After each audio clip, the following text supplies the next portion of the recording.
ரேவா காண்டம் 69ஆம் அத்தியாயம். மங்கள ஈஸ்வர தீர்த்தம் என்றழைக்கப்படும் மங்களேஸ்வர தீர்த்தத்தின் மகத்துவம். ஸ்ரீ மார்க்கண்டேய முனிவர் கூறினார்.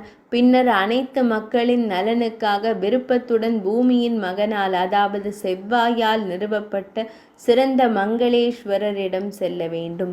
சந்திர முகடு கொண்ட இறைவன் சங்கரனாரை மிகுந்த பக்தியுடன் மங்களனால் செவ்வாயால் சாந்தப்படுத்தினார். 14ஆம் நாளில் இறைவனும் ஆசானுமான மங்களேஸ்வரர் தன்னை வெளிப்படுத்தினார்.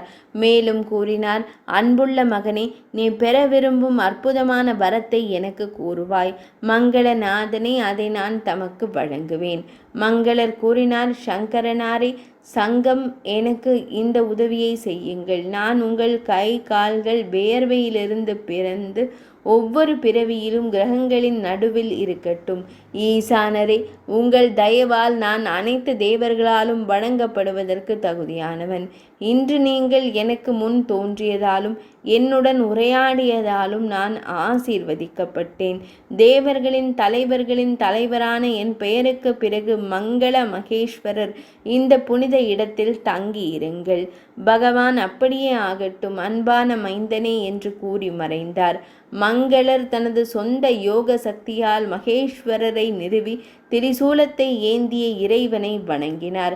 மங்களர் என்ற லிங்கம் அனைத்து துன்பங்களையும் அளிப்பவர். ஒரு ஞானமுள்ள பக்தர் அந்த தீர்த்தத்தில் பிராமணர்களை சாந்தப்படுத்த வேண்டும்.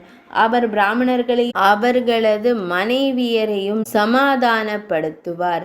சிறந்த அரசரே, சதுர்த்தி அங்காரக விரதத்தை அவர் கடைபிடிக்க வேண்டும்.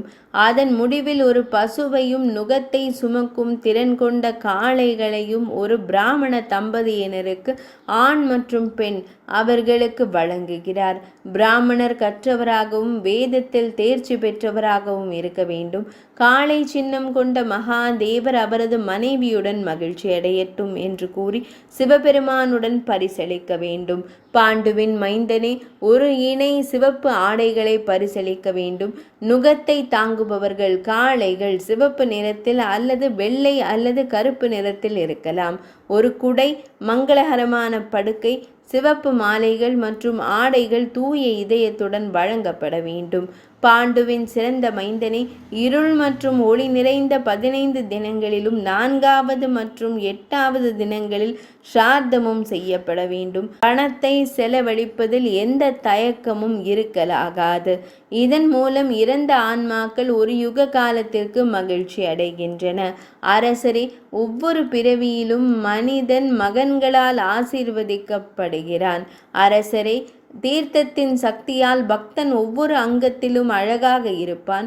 அரசரே, குடும்பத்தில் நல்வாழ்வு இருக்கும். எங்கும் எந்த தீமையும் இருக்க இயலாது. தினமும் இறைவனை புகழ்ந்து பாடும் பக்தனின் பாவம் அழிக்கப்படுகிறது.